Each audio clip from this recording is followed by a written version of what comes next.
기도하고 말씀 생각하십시다. 하나님 아버지, 이 저녁에 저희들이 또 하나님께 예배를 드리며 하나님의 말씀 앞에 앉아싸우니, 하나님이여, 주께서 주신 말씀의 한 부분 욥기에 또 오늘 읽은 내용을 묵상할 수 있게 하시고, 또 거기에 담긴 하나님의 진리를 찾게 하여 주옵소서. 하나님이여, 우리의 심령은 둔하오니 우리의 눈을 열어 하나님의 말씀의 귀한 법을 알게 하여 주시고, 또 하나님의 말씀의 교훈을 깨닫게 하여 주시고, 또 마음에 새기게 하여 주시고, 또 우리의 일상생활 속에서 주님 육신의 연약성, 남은 죄성을 극복하고 하나님의 말씀의 교훈 안에 살게 하여 주옵소서. 하나님의 뜻은 우리가 세상에서 구원을 받아 하나님의 백성이 되는 것이고, 또 하나님의 백성된 자들이 하나님의 말씀 안에서 의의 길, 선한 길 걷는 것이오니, 우리가 그렇게 되어 온전함에 이르게 하시고 주를 기쁘시게 하고 주의 주시는 평강을 땅 위에서 맛보며 누리다가 영생의 나라에 넉넉히 들어가게 하여 주옵소서. 이 시간도 우리와 함께 하소서. 미천하고 무익한 종에게 말씀을 바르게 해석할 지혜와 힘을 주옵소서. 예수님의 이름으로 기도하옵나이다. 아멘. 아멘. 자, 욥기 18장 말씀을 좀 같이 생각해 보십시다. 1절 2절 다시 보십시다. 수아 사람 빌닷이 대답하여 가로되 너희가 어느 때까지 말을 찾겠느냐? 깨달으라, 그 후에야 우리가 말하리라. 빌닷이 욥에 대해서 너희라고 말하지만 그가 말하는 대상은 욥입니다. 너 욥, 단수로 너 욥입니다. 말을 찾는다. 어느 때까지 말을 찾겠느냐? 말을 찾는다는 원어는 말에 올무를 놓는다, 그런 뜻입니다. 말에 올무를 놓는다. 빌닷은 욥이 친구들의 말에 올무나 놓고 있다고 비난하는 것입니다. 그는 욥에게 심지어 깨달으라고 말하며 그를 무지한 자로 몰아댑니다. 3절 보십시다. 어찌하여 우리를 짐승으로 여기며 부정하게 보느냐? 부정은 깨끗이 않은 것을 말하죠. 부정하게 보느냐? 부정하게 본다는 원어는 부정하게 여긴다는 뜻도 있지만은 어리석게 여긴다, 그것이 사전에 나와 있는 주요한 뜻이고, 그래서 근래의 영어 성경들은 그렇게 번역했습니다. 어리석게 여긴다. 그 뜻이 더 적절하지 않은가 보입니다. 욥은 친구들에 대해 지난 장 17장 4절에서 주께서 그들의 마음을 가리어 깨닫지 못하게 하셨다고 말했었습니다. 그래서 친구들이 깨달음이 없는 어리석음 가운데 있다고 보았는데, 이제 빌닷은 거기에 대응해서 어찌하여 우리를 짐승으로 여기며 어리석은 자로 보느냐, 그렇게 대답하고 있다고 보입니다. 4절 보십시다. 너 분하여 스스로 찢는 자야, 너를 위하여 땅이 버림을 당하겠느냐? 바위가 그 자리에서 옮기겠느냐? 너 분하여 스스로 찢는 자야. 원문이나 옛날 영어 성경은 그는 자신의 분노 중에 자신을 찢는도다, 이렇게 번역했습니다. 그런 뜻이라고 보입니다. 그는 자신의 분노 중에 자신을 찢는도다. 그러니까 욥을 향해서 지금 하는 말이죠. 빌닷이 욥을 향해서 그는 자신의 분노 중에 자신을 찢는도다. 사람들은 하나님의 공의의 섭리에 보통 불평하고 대항하여 분노를 품고 자신을 찢고 자신을 상하게 만듭니다. 애굽에서 나왔던 이스라엘 선조들처럼 광야에서 항상 하나님을 향해 불평하고 원망하며 멸망을 자초하였던 것처럼 그것이 많은 사람들 또 믿는다고 하는 이들 가운데서도 많은 경우에 그런 모습을 봅니다. 물론 그것은 욥의 경우에는 적절치 않았습니다. 그러나 지금 빌닷은 사람들이 스스로 분노 중에서 자신을 찢는다고 그렇게 표현하고 있습니다. 너를 위하여 땅이 버림을 당하겠느냐, 바위가 그 자리에서 옮기겠느냐라는 말은 하나님의 공의가 불변적이라는 그런 뜻이라고 보입니다. 너 때문에 하나님의 공의가 변하겠느냐? 하나님의 공의는 변함이 없다. 악인이 벌받는다는 것은 변함이 없다. 그런 말을 하고자 하는 것이라고 보입니다. 5절, 6절 보십시다. 악인의 빛은 꺼지고 그 불꽃은 빛나지 않을 것이요 그 장막 안의 빛은 어두워지고 그 위에 등불은 꺼질 것이요. 자, 지금 우리가 빌닷이 하는 말이 욥에게는 지금 친구들이 다 그렇지만은 욥에게는 해당되지 않지만은 빌닷이 틀린 말을 하고 있는 것은 아니다. 그런 얘기를 계속 우리가 해왔습니다. 빌닷은 지금 하나님의 공의에 대해서 말하고 있다고 보입니다. 악인의 빛은 꺼지고 그 불꽃은 빛나지 않을 것이다. 그 장막 안의 빛은 어두워지고 그 위에 등불은 꺼질 것이다. 악인의 빛 혹은 불꽃, 빛과 불꽃은 기쁨과 행복을 가리키는 상징적인 말이라고 봅니다. 빛과 불꽃은 기쁨과 행복. 악인의 빛 혹은 불꽃이란 말은 악인의 기쁨과 행복. 악인의 기쁨과 행복은 사라질 것이다. 예? 악인의 빛은 꺼지고 그 불꽃은 빛나지 않을 것이다. 그렇게 말합니다.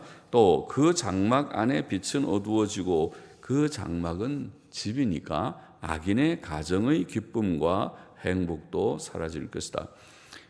잠언 13장 9절에서 우리는 의인의 빛은 환하게 빛나고 악인의 등불은 꺼지느니라 그런 말씀을 읽은 적이 있습니다. 의인의 빛, 의인의 기쁨과 행복은 점점 환하게 빛나서 의인은 땅 위에서도 기쁨과 행복 가운데 살게 하시는 것이 하나님의 뜻입니다. 항상 기뻐하게 하시는 것이 그리스도 예수 안에서 너희를 향하신 하나님의 뜻이라고 데살로니가전서 5장 16절부터 18절에 말씀한 16절에 말씀한 내용이죠. 그래서 우리가 땅 위에서 기쁘게 살고 또 하나님이 상당한 행복을 느끼게 하고 느낄 뿐 아니라 누리게 하고 누리며 살게 하시는 것이 하나님의 뜻이다. 땅 위에서 매일 슬프고 불안하고 또 고통스럽고 그렇게 살다가 천국 가는 것이 하나님의 뜻이 아니고 의인은 기쁨 가운데 사는 것이 하나님의 뜻이다. 그러나 악인의 등불은 꺼지느니라. 악인의 기쁨과 행복은 오래가지 못할 것이다. 일시적이고 또 결국은 악인들의 기쁨과 행복은 멸망에 이르게 것이다.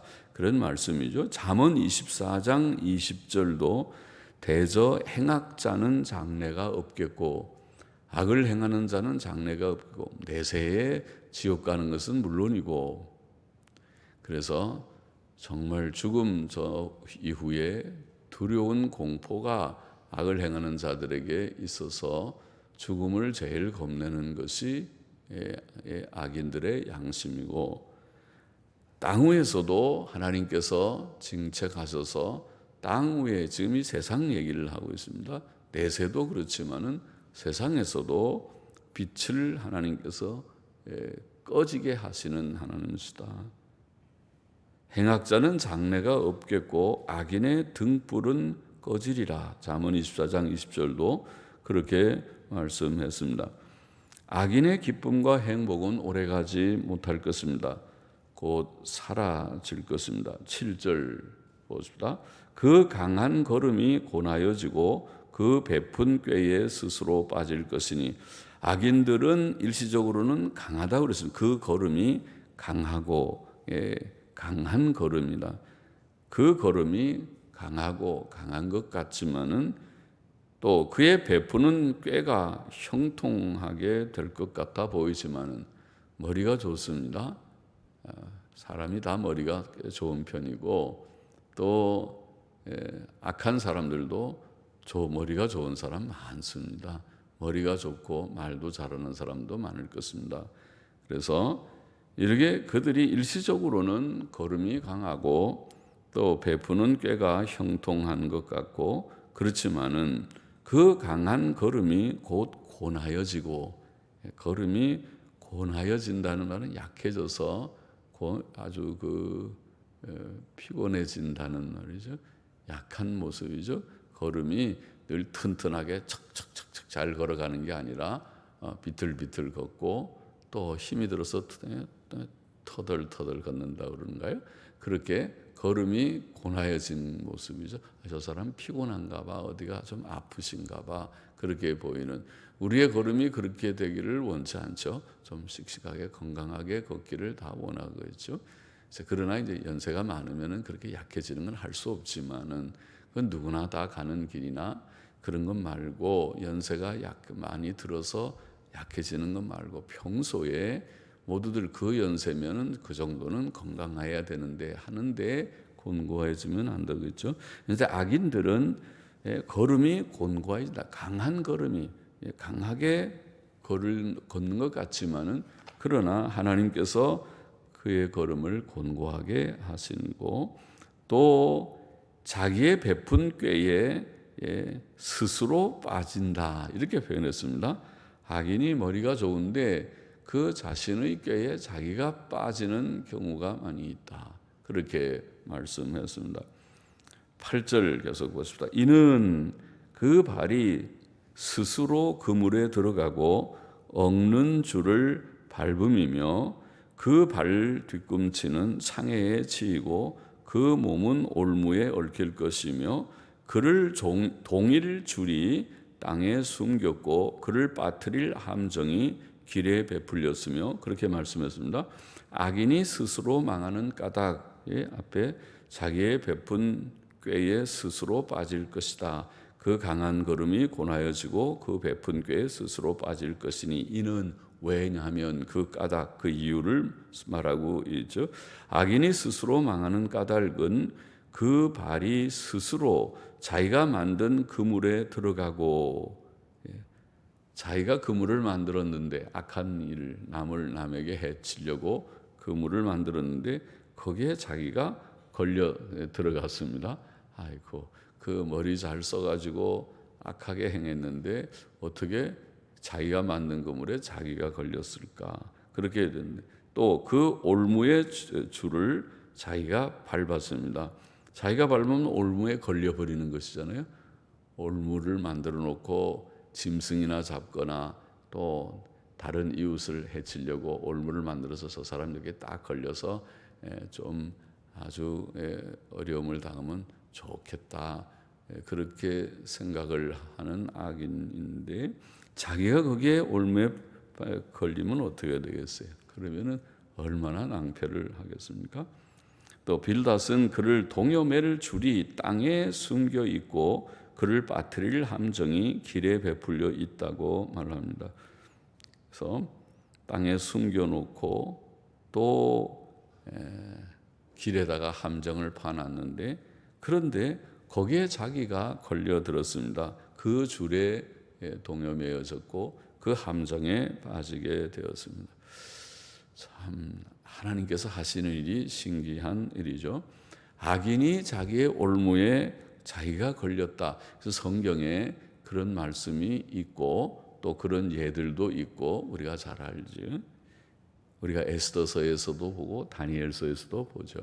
에스더서에서 모르드게를 모르드게는 착한 사람이죠. 경건한 사람이죠.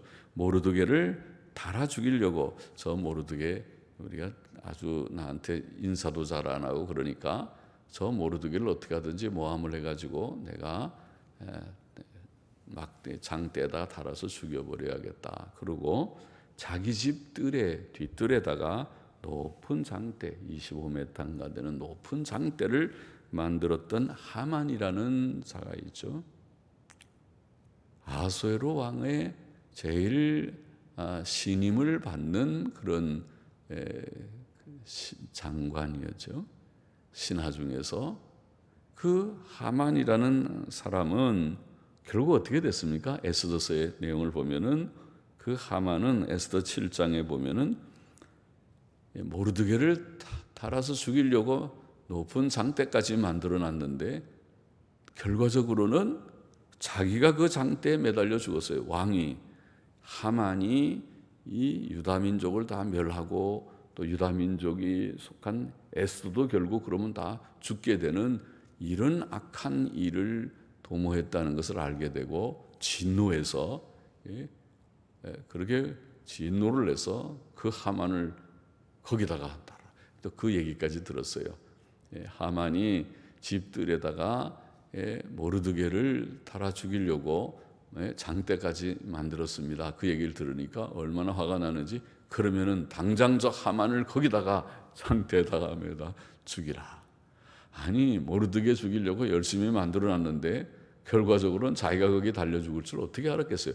그러면 안 만들었겠죠.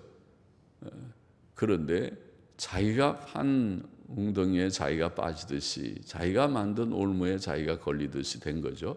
참 흥미롭다면은 그 남이 죽는 일이니까 참 그렇지만은 신기한 일이죠. 어떻게 악인이 악을 행하려고 하는 대로 하나님이 그대로 그에게 보복하셨을까? 하나님의 공의가 신기하기도 하고 두렵기도 하죠. 참 무서운 하나님이시구나. 악에 대해서 그래서 우리가 악을 행하는 사람은 아무도 몰라.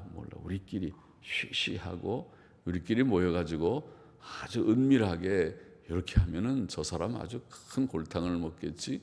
그러고 악을 도모한다 하더라도 하나님이 다 보시고 웃으시면서 그래 내가 악을 행하냐 보자. 어떻게 되나? 다음 날 어떻게 되나 보자. 그 다음 날 그 하만이 거기에 막대에 달리게 하나님은 한 수 위죠. 우리 사람들의 머리 좋은 모든 사람들 여러 사람들이 모여서 의논해서 결정하는 것보다 한 수입니다. 아니 한 수가 아니라 많은 수 위죠. 하나님은 더 머리가 좋으시고 하나님이 하신 일은 더 놀라운 일이죠. 또 다니엘도 그렇죠. 다니엘은 정말 왕의 신임을 받는 총리였습니다. 그러나 동료 총리들이 시기했습니다. 다니엘을 죽이기를 원했습니다. 그래서 다니엘을 잡아 죽이려고 이상한 법을 만들었죠. 왕 외에 다른 신에게 기도하거나 경배를 하면 다 사자굴에 집어넣는 법령을 만들었어요. 아주 왕을 위하는 것처럼 하니까 왕이 그렇죠. 자기를 위하니까 그렇게 하자고 그러고 서명을 했어요. 도장을 찍었습니다. 그 법령을 만들어 놓고는 그 다음에 저 다니엘이 이 법을 어겼습니다. 그리고 고발을 했어요. 그러니 왕이 자기가 도장까지 찍어놓은 법령을 선포한 지 얼마 되지 않아서 다니엘이 걸리니까 안 할 수가 없어서 할 수 없이 다니엘을 사자굴에 집어넣지 않습니까? 원치 않았지만은 집어넣었어요. 그러나 신기하게도 사자굴에 던지온 다니엘이 잡혀 먹히질 않았습니다. 사자들이 이상하게 그날은 입이 열려지지가 않고 이게 막 물어뜯으려고 보통 같으면 해서 그냥 온때 떨어지자마자 확 물었을 텐데 입이 이게 완전히 딱 굳어버렸어요. 입이 턱이 열려지지를 않아요. 어떻게 된 건지 모르지만은 열려지질 않았는지 열리는데도 사자의 마음이 유해져서 전 먹으면 안 돼. 저 사람은 착한 사람이야. 안 돼. 그래서 친구처럼 그냥 됐는지는 몰라도 여하튼 보통 같으면 사자가 뭐 좋은 먹잇감이라고 그냥 물어 뜯어버렸을 텐데 먹지를 못했어요. 그래서 왕은 그 밤에 잠도 못 자고 아침 일찍이 다시 사자굴에 가서 다니엘을 부르지 않습니까? 혹시 살았을까? 그래서 부르니까 진짜 다니엘이 죽지 않고 대답을 하거든요. 그래서 당장 다니엘을 굴 밖으로 내오게 했어요. 보니까 하나도 몸이 상하지를 않았어요. 신기한 기적이었죠. 놀라운 기적이죠. 그래서 왕이 이제 다니엘을 모함한 사람들을 벌합니다. 그들과 그 동료들, 다니엘을 모함한 동료들과 처자들까지 부인과 아이들까지 다 사자굴에 넣어라. 그래서 넣었어요. 넣으니까 이 사자가, 다니엘한테는 물지 않는 사자가 얼마나 잘 됐다고 그냥 던져놓은 동료들과 처자들을 물어뜯어 죽여버렸습니다. 무섭죠? 사자의 굴에 들어가면 다 죽죠. 일반적으로 죽어야 정상이죠. 안 죽는 게 이상한 거죠. 그래서 그 다니엘이 들어갔을 때는 왜 사자가 안 물었을까? 신기하기 그지없어요. 아무래도 갑자기 이게 턱에 이상이 생겨가지고 사자들이 이걸 먹어야 되긴 하는데 먹으려고 그러는데 이게 움직이질 않아요. 하나님께서 움직이지 마. 그래갖고 턱이 갑자기 딱 굳어버려갖고 이게 먹어야 되는데 보통 때는 하면 먹을 수 있는데 이게 왜 오늘따라 이게 턱이 안 움직이는지 모르겠다고 이게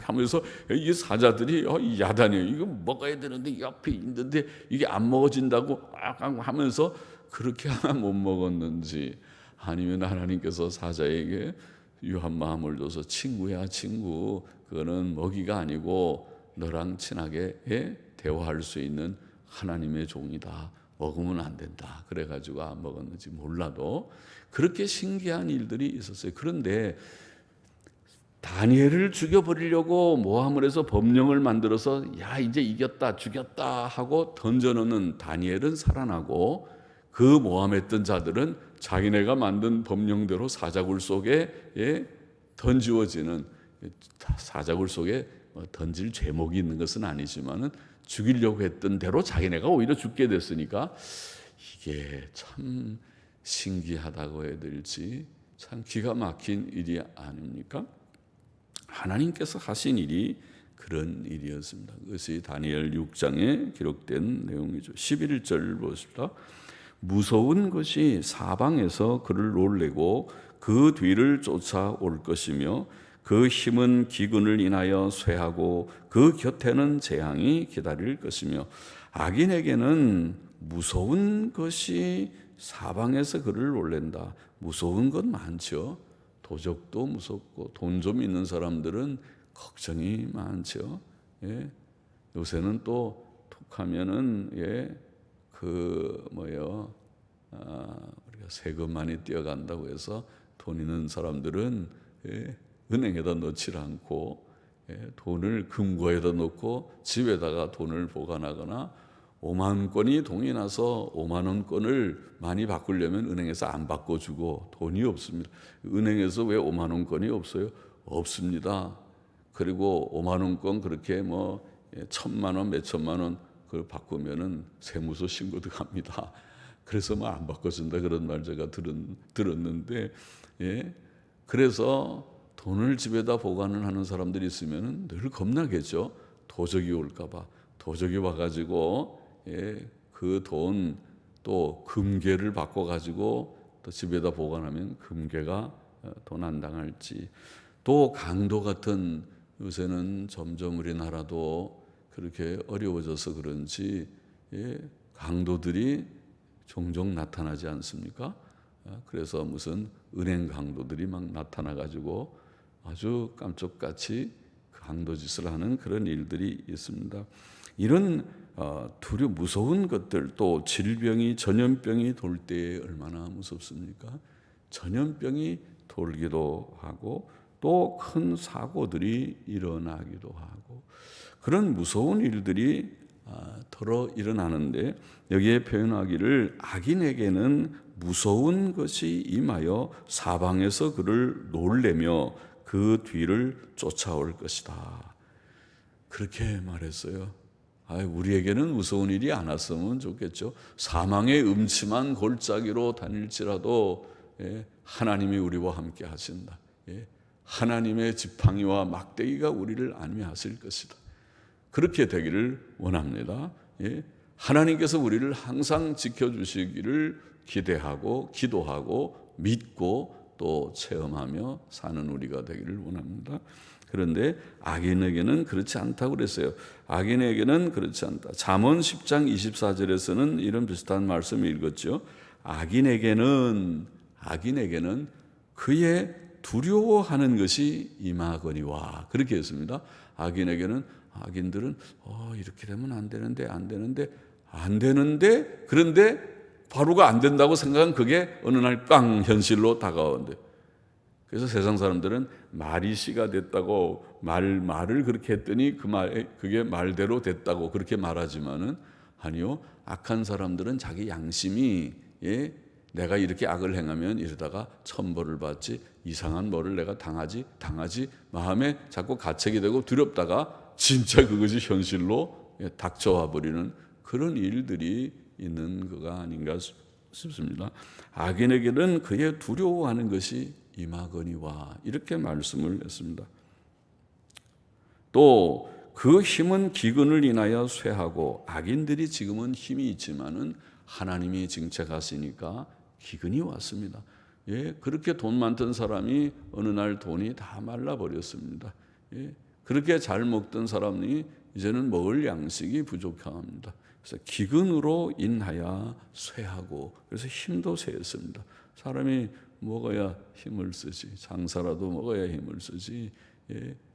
매일 이건 한 끼, 세 끼 우리가 먹는 게 참 어떤 때는 귀찮지만은, 그러나 안 먹고는 힘을 못 쓰잖아요. 한 끼 먹고 힘 잘 쓰는 사람이 어디 있어요?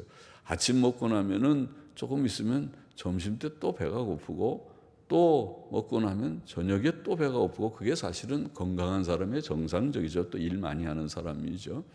그러나 아침 먹어서 점심에도 저녁에도 배 안 고픈 사람은 좀 건강에 이상한 사람이고, 그러면은 힘을 또 잘 못 쓰지 않겠는가 싶어요.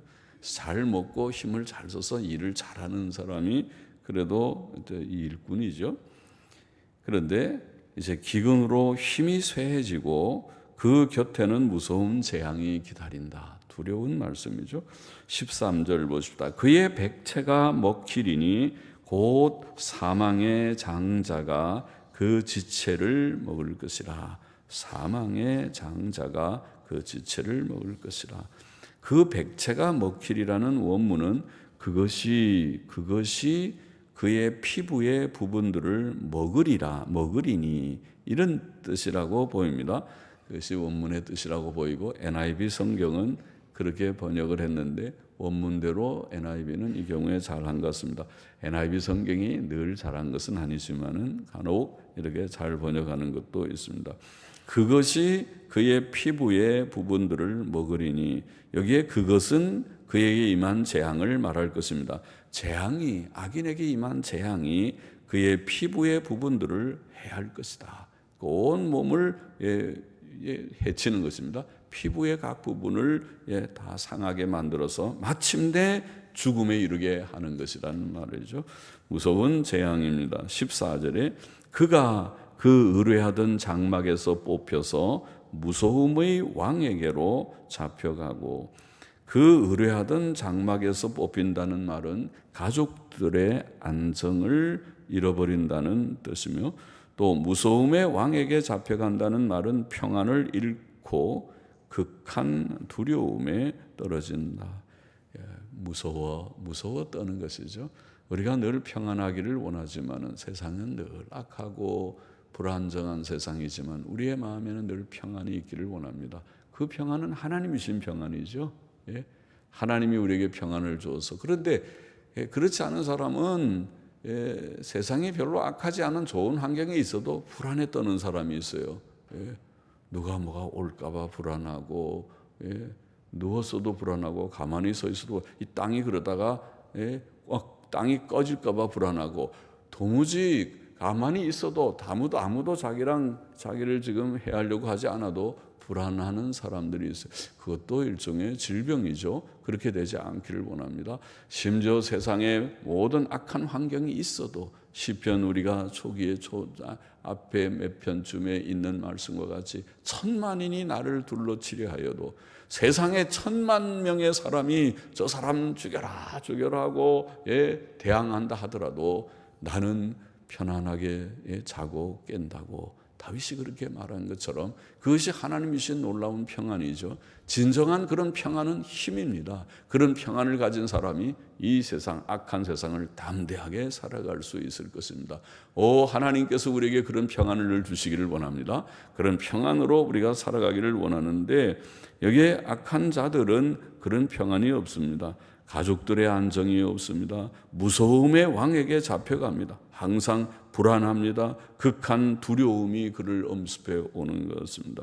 15절 16절 그에게 속하지 않은 자가 그 장막에 거하리니 유황이 그 처소에 부러질 것이며 아래서는 그 뿌리가 마르고 위에서는 그 가지가 찍힐 것이며 가정적인 멸망을 말하는 것이라고 보이죠.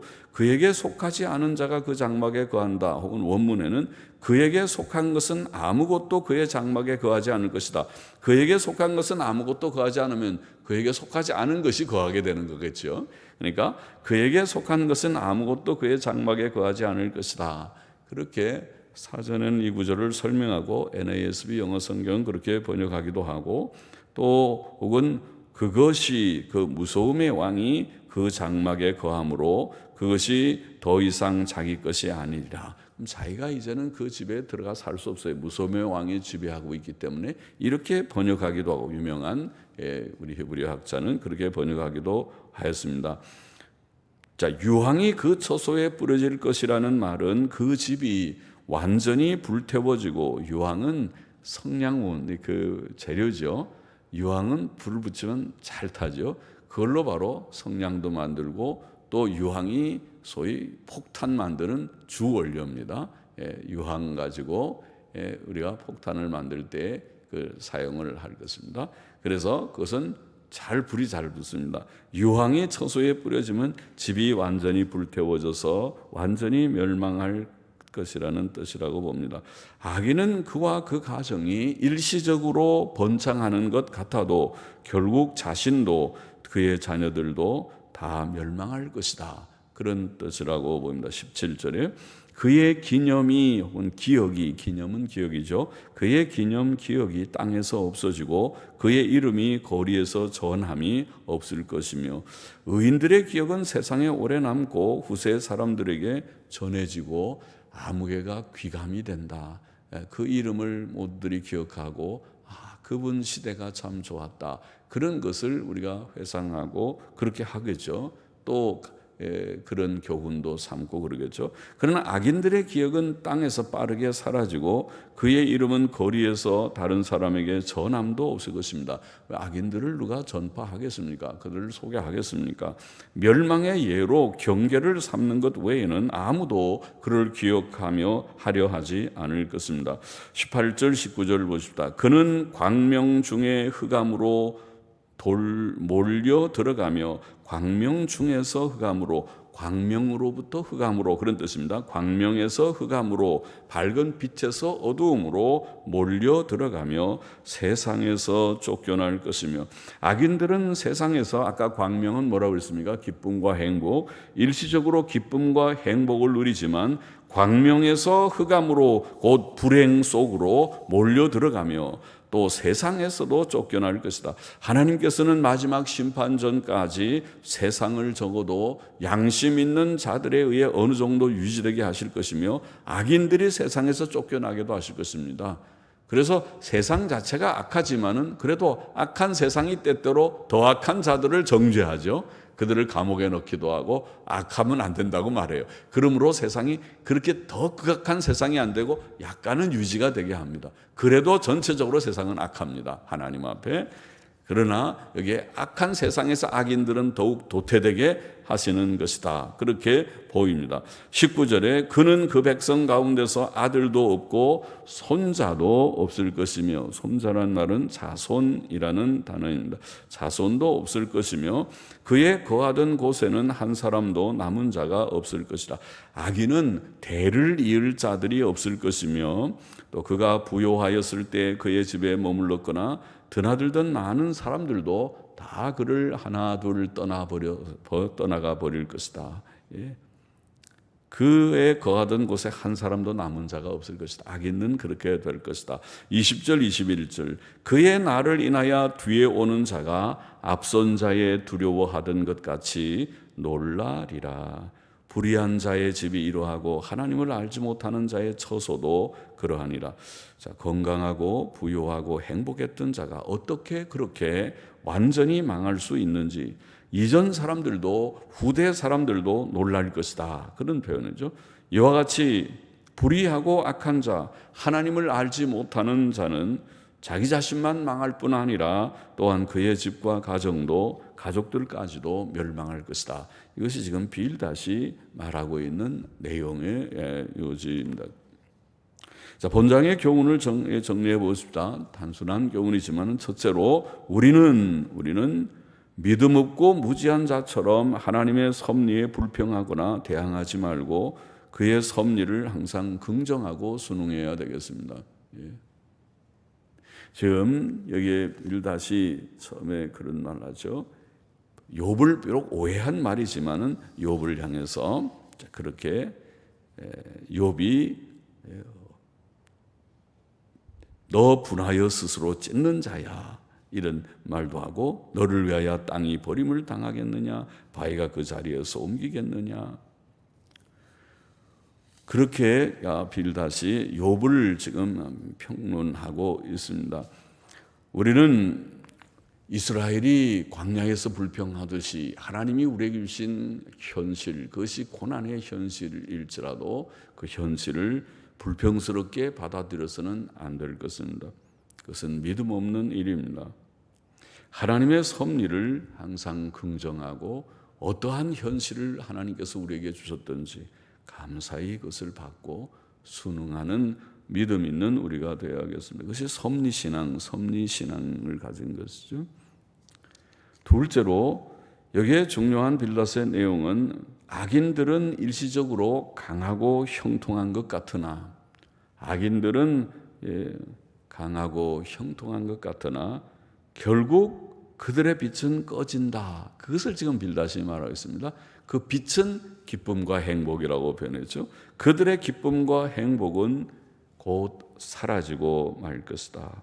악인에게는 평강이 없고 또 질병, 사고 같은 무서운 것이 무서움의 왕이 지배할 것이다. 무서운 것들이 그에게 오를 것이다. 그렇게 빌닷은 말하고 있습니다. 옳은 말이죠.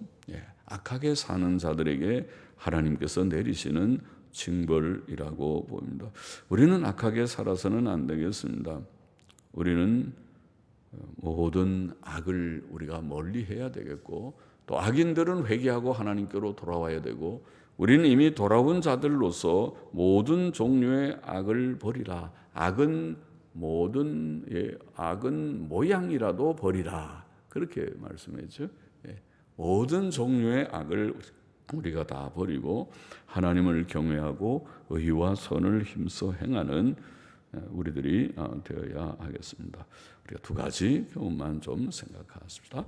같이 기도하십시다. 하나님 아버지, 하나님께서 주신 현실이 때때로 어려운 현실, 고난의 현실일지라도 그 현실을 불평스럽게 원망하면서 주여 받아들이는 자가 되지 않게 하시고 항상 하나님이 주신 현실을 내가 긍정하고 그 현실 속에서 하나님께서 우리를 향하여 뜻하신 바가 무엇인지를 생각할 수 있는 섭리신앙을 가지고 하나님 앞에 순복하며 살아가는 저희들이 되기를 원합니다.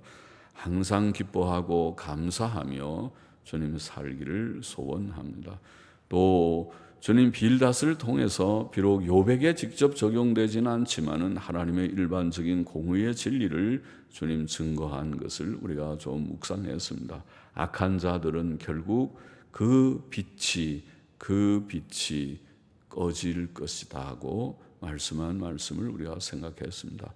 아버지 하나님, 이 땅에 사는 동안 주께서 우리를 불러서 예수 믿는 자로 구원하여 주셨사오니 이제는 우리가 변화되어서 우리의 본성의 죄성, 남은 죄성을 따라서 살지 않고 흠과 점이 없는 온전한 자들, 주님 정말 착하고 정직하고 진실한 자들, 거룩한 자들, 하나님의 형상을 조금이라도 이루는 자들, 성화를 조금이라도 이루는 자들, 주님 좋은 사람들, 선한 사람들이 되고 하나님께서 원하시고 기대하시는 그런 주님이여 선한 열매를 맺는 인격들이 되어야 하겠는데 주님 너무 부족합니다. 긍휼히 여겨주소서.